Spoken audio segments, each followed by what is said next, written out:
Mercury, the planet nearest to the Sun.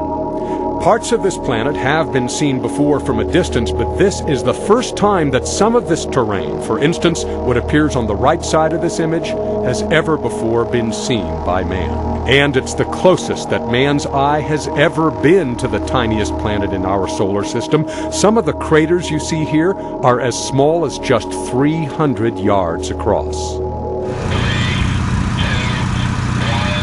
In the past week, NASA has received more than 1,200 high-resolution pictures taken by the satellite called Messenger, which blasted off from Florida more than 4 years ago.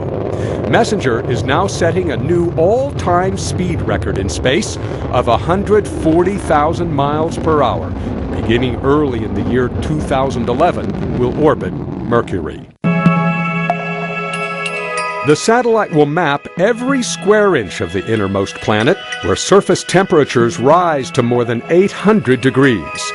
For now, though, for both scientists and citizens, we'll just have to content ourselves with images like this, where we see the smooth plains of Mercury in the center.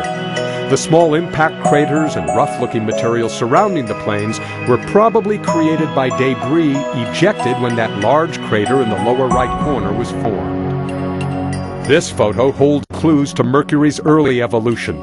That vertical white streak seems to be a steep slope created when Mercury's interior was cooling down and the whole planet was shrinking.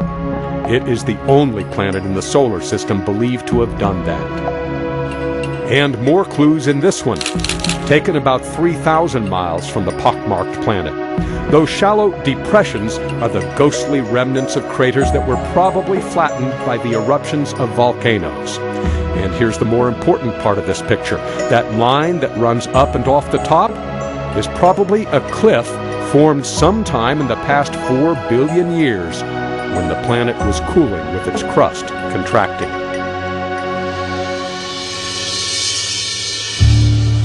Now here's evidence of a different geological feature. On the top half of this shot, you see a double-ringed crater, most likely volcanic, with a disruption, a break down there at the bottom, which scientists theorize is a steep grade formed along the line of an earthquake fault.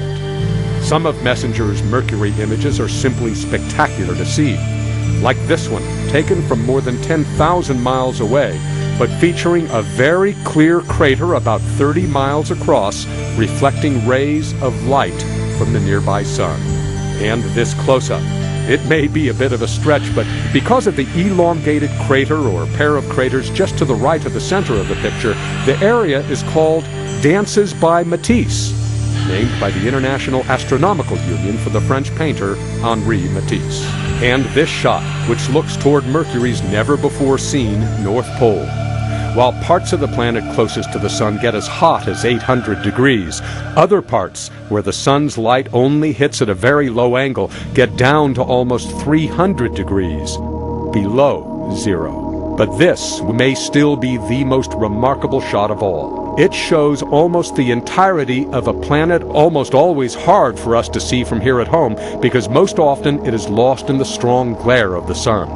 Those reflective rays near the center of the image extend from the best-known crater on Mercury called Kuiper.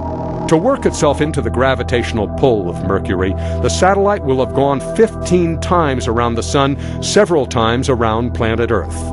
5 billion miles all told, to end up doing what no spacecraft has done before, orbit around Mercury, only 30 million miles from the sun, at the center of the solar system. And that is World Report for tonight. For all of us here on the ground at HDNet, I'm Greg Dobbs. Good night.